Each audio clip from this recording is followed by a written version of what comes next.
मैं और तहसीब चलते हुए कार तक आ गए। तहसीब मेरे साथ अगली नशिस्त पर बैठ गई। मैंने कार बैक करते हुए पूछा, हाँ अब ये बताओ कि मादाम क्लारा से क्या गुफ्तगू रही। तहसीब ने सोच में डूबे हुए लहजे में कहा, कोई ऐसी काबिल जिक्र बात तो नहीं हुई। रास्ते से मैंने उसे जो फोन किया था उसमें तो मैंने उसे बोलने का मौका ही नहीं दिया। बस उससे इतना कहा था कि हमने डेविड रेयान को अगवा कर लिया है। अब होटल के फोन बूथ से उससे जो गुफ्तगू हुई तो उसने पहले तो डेविड रेयान को पहचानने से ही इनकार कर दिया। मैंने कहा कि अगर तुम उसे नहीं जानती तो कल उसकी लाश ही गोराई की किसी सड़क पर नजर आएगी। बहरहाल उसे ये मानना पड़ा कि वो डेविड रेयान से वाकिफ है, लेकिन उसने ये मानने से इनकार कर दिया कि वो हमारे कब्जे में हो सकता है। उसके लिए वो ये जानना चाह रही थी कि हमने उसे किस मकाम से अगवा किया। मैंने कहा कि हमने उसे यहाँ पहुंचने से पहले ही उचक लिया था। मैंने कहा उसने तुमसे इतनी बातें महज इसलिए की कि उसे थोड़ी सी मोहलत मिल जाए। अगर तुम उससे एक आध मिनट और बात कर लेती तो शायद रंगे हाथों ही पकड़ी जाती। तहजीब बोली, मुझे इसका अंदाजा था इसलिए मैंने फोन बंद कर दिया, वरना क्लारा तो मजीद बातें करने के मूड में थी। लेकिन ये बात समझ में नहीं आई कि तुम डेविड रेयान पर ही क्यों जोर दे रहे हो।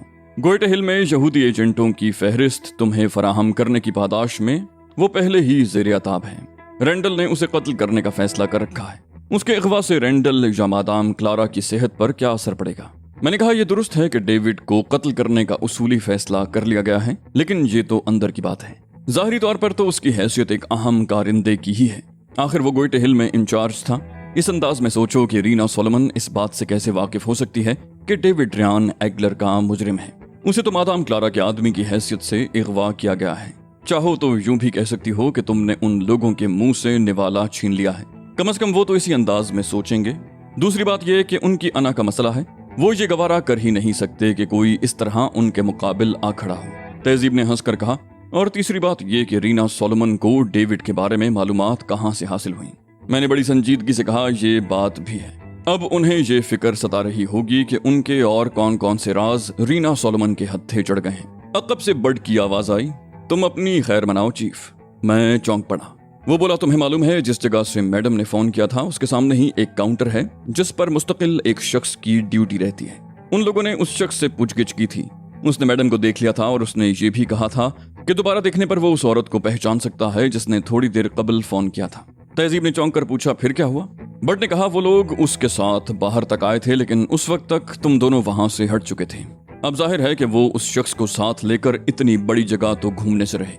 तहजीब ने हैरान होकर कहा, तुम्हें ये सब बातें किस तरह मालूम हुई। बट ने कहा, तुम्हारे पास से खिसक कर मैं उसी तरफ निकल गया था। याद रखो, बट कभी अपनी जिम्मेदारियों की तरफ से गाफिल नहीं रहता। तहजीब ने एक तवील सांस लेकर कहा, गोया हमारा इस वक्त का मिशन नाकामी से हमकनार होते होते बचा है। मैंने कहा, ऐसी तो कोई बात नहीं है। जब हम मैदान अमल में उतरते हैं तो ऐसी छोटी मोटी रुकावटों का सामना तो करना ही पड़ता है। तहजीब ने कहा, और यही छोटी मोटी रुकावटें बाज़ औक़ात रास्ते मसदूद करने का बायस भी बन जाती हैं। मैंने कहा, जो कुछ भी हुआ अच्छा ही हुआ। मादाम क्लारा को खुशफहमियों का शिकार होने दो। इस वक्त उन्हें मामूली सी कामयाबी जरूर हुई है जिसके बल पर उन्हें यकीन होगा कि वो जल्द ही रीना सोलोमन को बेनकाब कर देंगे, लेकिन उन्हें नहीं मालूम होगा कि कल क्या होने वाला है। अब वो टापते ही रह जाएंगे। बर्ड ने कहा, तुमने उन्हें ग्राहम के सर का जो तोहफा भिजवाया है उसका मालूम नहीं क्या हुआ होगा। मैंने हंसकर कहा, होना क्या है। पहले उन्होंने खुशियां मनाई होंगी, फिर जब उन्हें मालूम हुआ होगा कि किसी किस्म की चोट हुई है तो अब अपना ही सर धुन रहे होंगे। बट ने कहा, हमें किसी न किसी तरह मालूम करना चाहिए कि उन लोगों पर इस सानहे के क्या असरात हुए। मैंने बेपरवाही से कहा, क्या जरूरत है, जो कुछ उन पर बीती होगी हमें उसका बखूबी अंदाजा है। बट ने कहा, इसके बगैर मजा नहीं आएगा चीफ। दुश्मन की बौखलाहट से लुत्फानंदोज होने का मौका हाथ से नहीं गंवाना चाहिए। मैंने कहा, अव्वल तो यहाँ ऐसा कोई मौका है ही नहीं, और अगर होता तो भी मैं तुम्हें उसकी इजाजत न देता। बट बड़बड़ाया, जो तुम्हारे जी में आती है वही करते हो। बर्ड के जज्बात का जरा लिहाज नहीं। तहजीब ने कहा, मेरा ख्याल है इसे इजाजत दे ही दो, अपने तौर पर इसका जो जी चाहे करे। इसे इजाजत न मिली तो ये हमारे कान खा लेगा, हमारा दिमाग चाट जाएगा। मैंने कहा, मेरा बुनियादी मकसद ये है कि जिस तरह भी मुमकिन हो एग्लर की सफ़ों में इंतशार पैदा किया जाए। इसी मकसद के तहत मैंने ग्राहम पर अपना मेकअप करके उसका कटा हुआ सर मादाम क्लारा की खिदमत में रवाना किया। रीना सोलोमन भी इसी सिलसिले की एक कड़ी है। मेरा मौक़िफ़ है कि हमें अपनी तमाम तर तवज्जो अपने मिशन पर मरकूज रखना चाहिए। अगर हम ये मालूम करने के चक्कर में पड़े कि हमारे इक़दामात उन पर किस तरह से असरअंदाज हो रहे हैं तो इसका मतलब ये होगा कि हम अपनी तवानाइयाँ गलत समत में ज़ाया कर रहे हैं। बर्ड हमारा बहुत अहम साथी है, लिहाजा मैं उसे तवानाइयों के ज़िया की इजाज़त नहीं दे सकता। बर्ड ने कहा, हम इस वक्त बहुत अच्छी पोजीशन में हैं चीफ, लेकिन मैं देख रहा हूँ पोजीशन से पूरी तरह फायदा नहीं उठा रहे और मुझे इस बात पर गुस्सा आ रहा है। मैंने कहा, अब तुम एक बिल्कुल मुख्तलिफ बात कर रहे हो। अगर मुझसे कोई कोताही हो रही है तो तुम उसकी निशानदही कर दो। वो बोला, मादाम क्लारा और उसके तमाम साथी हमारी नजरों में हैं। जो नजरों में नहीं हैं वो नजरों में आ सकते हैं। हम उन्हें चुन चुन कर मारना क्यों नहीं शुरू कर देते। मैंने पुरसकून लहजे में कहा, तुमने ये क्यों फर्ज कर लिया कि मैं ऐसा नहीं करूंगा।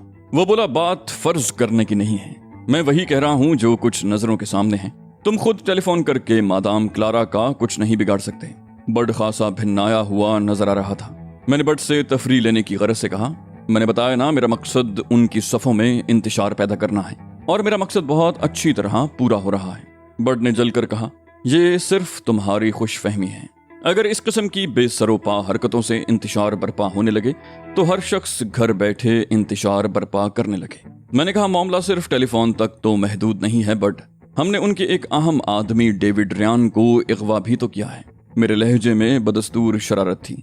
वो बोला, बस रहने दो चीफ, मालूम नहीं क्यों रोज बरोज तुम काहिल होते जा रहे हो, हाथ पैर हिलाना ही नहीं चाहते। शायद ये मैडम की कुर्बत का असर है। मैं हंस पड़ा, कहा, शाबाश, तो अब तुम मुझे इस तरह गुस्सा दिलाने की कोशिश करोगे। तहजीब ने कहा, तुम आखिर चाहते क्या हो बर्ड, हम लोग आज ही तो यहाँ पहुंचे हैं, एक दिन में कितने काम किए जा सकते हैं। वो बोला, जो कुछ भी किया जा सकता है उससे तो मुंह ना मोड़ा जाए, या हम लोगों के लिए कोई कोटा मुकर्रर है कि एक दिन में इससे ज्यादा काम न किया जाए। मैंने कहा, ऐसी कोई बात नहीं है बर्ड कि हम हाथ पर हाथ रखे बैठे हुए हैं। अभी तुम देखना, तहजीब मादाम क्लारा से ट्रांसमीटर पर बात करेगी। मैंने तहजीब को समझाना शुरू कर दिया कि उसे मादाम क्लारा से क्या क्या बातें करनी हैं। इस दौरान मैं गाड़ी शिगुराई की एक मज़ाफाती सड़क पर निकाल लाया था जहां सरे शाम ही सन्नाटा छा गया था। तहजीब ने मेरी हिदायत अच्छी तरह ज़हन नशीन करने के बाद ट्रांसमीटर पर मादाम क्लारा की फ्रीक्वेंसी मिलाई। राब्ता कायम होने में देर न लगी। दूसरी तरफ से मादाम क्लारा अपना कोड नंबर दोहरा रही थी। तहजीब बोली, अपने कोड अपने पास ही रखो भूरी बिल्ली, रीना सोलोमन तुम्हारे इन नंबरों की मोहताज नहीं है। तहजीब की आवाज सुनकर क्लारा सन्नाटे में आ गई। तुम्हें मेरी फ्रीक्वेंसी का इल्म कैसे हुआ? तहजीब ने हंसकर कहा, बिल्लियों से मुझे खासा शगफ है, और अगर बिल्ली भूरी भी हो तो क्या ही कहने, फिर तो मैं उसके बारे में वो मालूमात भी हासिल कर लेती हूँ जिनसे वो खुद भी लाइल्म होती है। क्लारा गुर्राई, फजूल बकवास मत करो। अभी मैंने तुम्हें संजीदगी से नहीं लिया है, वरना तुम इस फजूल गोई के लिए जिंदा न होती। तहजीब ने मजे का खेज अंदाज में कहा, हालांकि कुछ ही देर पहले तुम्हारे कारिंदे रीना सोलोमन की तलाश में साहिली तफरी गाह में झक मार रहे थे। रीना सोलोमन को संजीदगी से लो डियर क्लारा भूरी बिल्ली, वरना बड़े खसारे में रहोगी। वो बोली, सीधी तरह अपना मकसद बयान करो, ये तो वक्त बताएगा कि कौन कितने पानी में है। तहजीब बोली, तुम्हें इस बात पर यकीन नहीं आ रहा था ना कि हमने डेविड रियान को अगवा कर लिया है। लो अब तुम इससे खुद ही बात कर लो। तहजीब ने ट्रांसमीटर मेरी तरफ बढ़ा दिया। मैंने ड्राइविंग करते हुए नहीफ सी आवाज में कहा, हेलो मैडम, मैं डेविड बात कर रहा हूँ। क्लारा बोली, मैं तुम्हें आवाज से तो पहचान गई, लेकिन क्या हम एक दूसरे को आवाजों के जरिए शनाख्त करते हैं? मैंने हैरत से कहा, मैं आपका मतलब नहीं समझा मैडम। वो बोली, अगर तुम मेरा मतलब नहीं समझे तो तुम डेविड रियान भी नहीं हो। मैंने कहा, मैं डेविड रियान ही हूँ मैडम, लेकिन जहाँ इन लोगों के सामने। मैंने जुमला अधूरा छोड़ दिया। क्लारा की आवाज आई, हाँ इन्हीं लोगों के सामने। ये सोचना हमारा काम है कि क्या मुनासिब है और क्या मुनासिब नहीं है। मैंने मुर्दार सी आवाज में कहा, ओके मैडम, और डेविड के कोड नंबर दोहराए। फिर कहा, अब तो आपको यकीन आ गया होगा मैडम। क्लारा बोली, हाँ ये कोड नंबर डेविड के अलावा किसी और के इल्म में नहीं हो सकते। क्लारा की आवाज से बेबसी जाहिर हो रही थी। बोली, मगर तुम इन लोगों के हत्थे कहाँ से चढ़ गए? मैंने कहा, मुझे हुक्म दिया गया था कि शीगुराय में आपको रिपोर्ट करूं। इस मकसद के तहत शीगुराय के सिफारत खाने जा रहा था कि दरमियान से असलहे के जोर पर मुझे अगवा कर लिया गया। क्लारा ने बड़ी तेजी से पूछा, तुम्हें मालूम है कि इस वक्त तुम कहाँ हो? मैंने कहा, मालूम तो नहीं, मगर अंदाजा है कि अब मैं गोइटे हिल में नहीं बल्कि शीगुराय में हूँ। उसके साथ ही तहजीब ने ट्रांसमीटर वापस ले लिया। वो बोली, तुमने सुना क्लारा, तुम्हारा एक आदमी किसी बेबस चूहे की तरह हमारे कब्जे में है। हमने इसे गोइटे हिल से अगवा किया था और हमारी कारकर्दगी देखो कि हमने इसे इंतहाई सफाई से शीगुराय मुंतकिल कर दिया और इसे इल्म भी नहीं हुआ। अगर हम इससे कहें कि तुम गोइटे हिल में ही हो तो वो इस पर यकीन करने के लिए मजबूर होगा। क्लारा ने दांत पीस कर कहा, जो कुछ तुम कर रही हो उसके नताइज तुम्हारे हक में अच्छे नहीं होंगे। तहजीब बोली, रीना सोलोमन तो कुछ करना ही नहीं चाहती, हमेशा दूसरे ही उसे कुछ करने पर मजबूर करते हैं। तुमने शुरू ही में मेरा मुतालबा मान लिया होता तो तुम्हें ये दिन क्यों देखना पड़ता? क्लारा बोली, तुम अगर हमसे वाकिफ हो तो हमारे वसाइल से भी अच्छी तरह वाकिफ होगी। और ये भी जानती होगी कि हम अपने दुश्मनों का क्या हशर करते हैं। तहजीब बोली, बहुत अच्छी तरह जानते हैं। मुझे मालूम है कि तुम लोग दरअसल दहशतगर्दों का एक टोला हो जिनकी खोपड़ियों में मगज नामी कोई शय नहीं पाई जाती। अगर पाई जाती होती तो ये देखकर इबरत पकड़ती कि तुम्हारा एक अहम मोहरा हमारे कब्जे में है। लेकिन मैं देख रही हूँ कि अभी तुम्हारे कसबल नहीं निकले। तुम्हारे खिलाफ मजीद इक़दामात करने पड़ेंगे। क्लारा ने कहा, जो कुछ भी हुआ बेखबरी में हुआ, लेकिन अब हम बेखबर नहीं हैं। तुम हमें पूरी तरह तैयार पाओगी। तहजीब ने मानी खेज लहजे में कहा, तो फिर क्या ख्याल है डेविड को हलाक करके शीगोराई की किस सड़क पर फेंका जाए? क्लारा बोली, जो तुम्हारा जी चाहे तुम वो करो, और हमसे जो हो सकेगा वो हम कर लेंगे। अब हमारे दरमियान खुली जंग होगी। तहजीब ने कहा, 1 घंटे बाद मैं तुमसे दोबारा बात करूंगी। उस वक्त तक खूब सोच समझ कर फैसला करो। और तहजीब ने क्लारा का जवाब सुने बगैर राब्ता मुनक़ता कर दिया। मैंने कार का रुख वापस शहर की तरफ मोड़ दिया था। कार की डिक्की में खासा असलहा मौजूद था और इतने असलहे समेत घूमना खतरनाक भी हो सकता था। किसी भी वक्त कोई पुलिस वाला चेक कर लेता तो लेने के देने पड़ जाते हैं, मगर मुझे इसकी परवाह नहीं थी। बट ने कहा, तुमने देख लिया चीफ। बट की बात ही दुरुस्त साबित हुई। क्लारा पर किसी बात का कोई असर नहीं हुआ। मैंने बेपरवाही से कहा, मुझे मालूम था इस पर यूं असर नहीं होगा। ये तमाम हरकतें तो इसे ज़हनी कर्ब में मुब्तला करने के लिए की जा रही हैं। बट ने कहा, मैं कहता हूँ चीफ, इसके खिलाफ कोई एक्शन लो। इन लोगों के 2-4 आदमी मारे जाएंगे तो खुद ही इनके होश ठिकाने आ जाएंगे। मैंने कहा, चलो ठीक है। हमने इनके 2-4 आदमी मार दिए और इनके होश भी ठिकाने आ गए, फिर इससे क्या फायदा होगा? बट ने कहा, उन्हें हमारा मुतालबा तस्लीम करना पड़ जाएगा चीफ, और हमें माल मिलेगा। मैंने कहा, गोया हम इस कदर जो मेहनत कर रहे हैं सिर्फ माल समेटने के लिए? बट ने कहा, फिर और किस लिए कर रहे हैं चीफ? आदमी के पास माल ना हो तो उसे कोई नहीं पूछता, और बट की तो आदत है कि रोजी हमेशा मेहनत करके हासिल करता है। मुझे बट पर गुस्सा तो बहुत आया। वो खामखा मेरा वक्त बर्बाद कर रहा था। मैं कुछ सोचना चाहता था मगर वो सोचने ही नहीं दे रहा था। लेकिन मैंने गुस्सा जब्त करते हुए नरम लहजे में उससे कहा, तुम्हारे जहन में कोई स्कीम हो तो बताओ। बट ने खुश होकर कहा, ये हुई ना बात चीफ। सबसे पहले तो हमें ये देखना पड़ेगा कि क्या हर टेलीफोन बूथ की निगरानी की जा रही है। अगर हर टेलीफोन की निगरानी हो रही है तो किसी भी बूथ से, अगर कुछ की हो रही है तो मैडम किसी ऐसे टेलीफोन बूथ से क्लारा को फोन करके उससे गुफ्तगू करें और हम निगरानी करने वालों को ठिकाने लगा दें। क्या ख्याल है?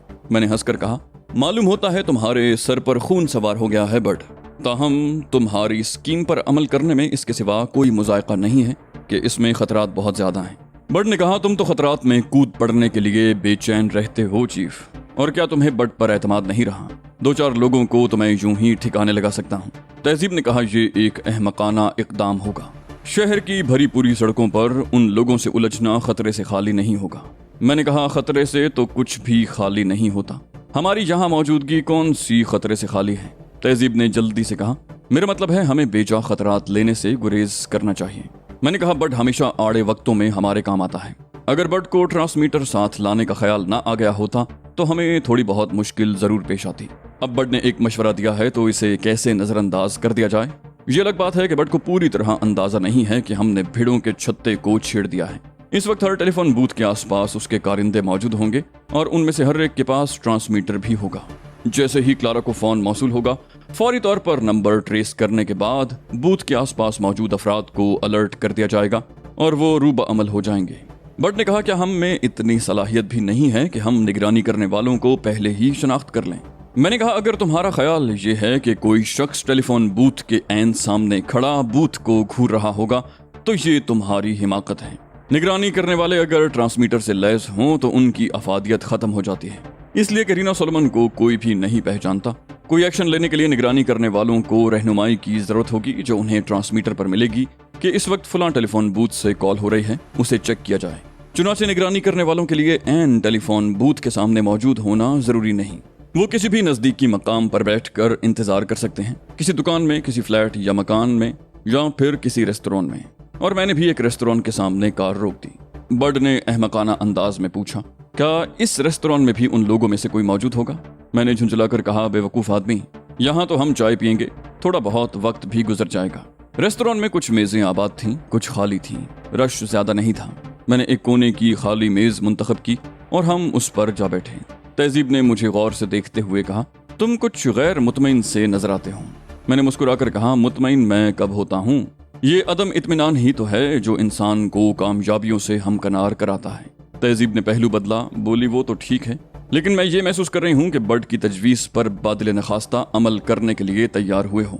मैंने कहा, ऐसी तो कोई बात नहीं है तहजीब। उन लोगों को ये एहसास दिलाने में क्या हर्ज है कि उनके आदमी हमारा कुछ नहीं बिगाड़ सकते। तहजीब ने शाने उचकाए, बोली, अगर तुमने बड की तजवीज़ दिल से कबूल की है तो मैं क्या कर सकती हूँ। मैंने कहा, मैं हमेशा दिल से ही तस्लीम करता हूँ तहजीब। अगर दिल से कोई बात मुझे तस्लीम न हो तो मैं उस पर अमल करता ही नहीं। मैं इस दौरान रेस्तरां में बैठे हुए अफराद का जायजा ले चुका था। उनमें से एक ही शख्स ऐसा था जिस पर एगलर के एजेंट या मादाम क्लारा का आदमी होने का शुबा किया जा सकता था। शुबे की सबसे बड़ी वजह उसकी ऊपरी जेब में रखा हुआ पॉकेट साइज ट्रांजिस्टर था। यह मुमकिन था कि वक्त पड़ने पर वो ट्रांजिस्टर किसी ट्रांसमीटर में तब्दील हो जाता। उस शख्स के सामने मेज पर शाम के कई अखबारात नजर आ रहे थे, जिनमें से एक उसने अपने सामने फैला रखा था और उसे पढ़ने में मसरूफ था। साफ जाहिर था कि वो वक्त गुजारी करने के लिए अखबारात का सहारा लेने पर मजबूर हो गया है। खाली बैठे रहना भी बहुत मुश्किल काम है। ये भी मुमकिन था कि मेरा अंदाजा गलत हो। बाज लोग इतने खपती होते हैं कि जेब में ट्रांजिस्टर रख कर घूमते हैं और हर मयसर आने वाले अखबारात के इश्तिहारात तक चाट जाते हैं। वो ऐसा ही कोई खपती भी हो सकता था, लेकिन उसका हुलिया देखकर यही अंदाजा लगाया जा सकता था कि वो शरीफ आदमी तो हरगिज भी नहीं है। बड और तहजीब ने भी वहां मौजूद लोगों पर सरसरी नजरें डाली। उन्होंने मालूम नहीं क्या नतीजा अखज़ किया होगा। मुझे तो ये भी मालूम नहीं था कि उन दोनों ने यूं ही नजरें दौड़ाई थीं या उसके पीछे कोई खास मकसद कार फरमा था। मैंने तहजीब से कहा, तुमने मादाम क्लारा से 7 बजे के करीब गुफ्तगू की थी और उसे 1 घंटे का वक्त दिया था। अब 1 घंटा गुजरने में तकरीबन 15 मिनट बाकी रह गए हैं। 15 मिनट के बाद तुम उससे फोन पर बात करोगी। तहजीब ने कहा, ठीक है, मैं उससे फोन पर ही बात कर लूंगी, लेकिन किस जगह? मैंने कहा, इस होटल से दाएं हाथ की तरफ 2 दुकानें छोड़कर एक केमिस्ट की दुकान है। उस दुकान में बूथ नहीं है, लेकिन पब्लिक टेलीफोन मौजूद है। तुम वहां से सिक्के डालकर फोन कर सकोगी। तहजीब ने मुझे गौर से देखा, बोली, ओह, और इस दौरान तुम और बड क्या करोगे? मैंने कहा, मैं यहीं ठहरूंगा, लेकिन बड अभी यहाँ से चला जाएगा। अतराफ का जायजा लेने और लाहे अमल तय करने के लिए 10 मिनट बड के लिए काफी रहेंगे। क्यों बड? बड ने खुश होकर कहा, बिल्कुल जी, बड के लिए तो 10 सेकंड भी बहुत हैं। वो कश्तो खून की इजाजत मिलने पर बहुत खुश था। मैंने कहा, बस तो ठीक है, चाय पीते ही तुम यहाँ से निकल जाओ। क्योंकि ये तजवीज़ तुमने पेश की थी, इसलिए इस पर अमल पैरा होने में भी तुम्हें ही पेश रहना है। बड ने कहा, पेश तो मैं रहूंगा चीफ, लेकिन मुझे इतना बता दो कि अपने शिकारों के साथ मुझे किस किस्म का सलूक करने की इजाजत होगी। मैंने कहा, वो तुम्हारे शिकार होंगे और तुम्हें अपने शिकारों के साथ हर किस्म का सलूक करने की मुकम्मल आज़ादी होगी। चाय खत्म होते ही बड रेस्तरां से निकल गया। उसने चाय हैजानी कैफियत में बड़ी जल्दी खत्म की थी। उसके जाने के बाद तहजीब हंसकर बोली, बहुत बेसब्रा है। फिर यकलख्त संजीदा हो गई। बोली, मादाम क्लारा सफ़ाक औरत मालूम होती है, कहीं बड के हरकत में आने से कबल ही वो लोग फायरिंग न कर बैठे। मैंने मुस्कुराकर कहा, तुम क्यों परेशान होती हो, मैं भी तो मौजूद हूँ। बोली, मुझे तो यूं लगा जैसे तुमने अचानक ही इस मामले से खुद को गैर मुतल्लिक कर लिया है और सब कुछ बड पर छोड़ दिया है। मैंने बड़ी अपनायत से कहा, तुम्हें ऐसा नहीं सोचना चाहिए तहजीब, जहाँ मामला तुम्हारा हो वहाँ भला मैं गैर मुतल्लिक कैसे रह सकता हूँ। वो बोली, तुमने खुद ही तो कहा था कि सिर्फ बड बाहर जाएगा और तुम खुद यहीं मौजूद रहोगे। मैंने कहा, हाँ, मैंने यही कहा था, लेकिन तुमने इसका यह मतलब क्यों निकाल दिया कि मैं तुम्हारी तरफ से गाफिल हो जाऊंगा। तुम मुतमईन होकर जाओ और सिर्फ खुदा की जात पर भरोसा रखो, वो बेहतर करेगा।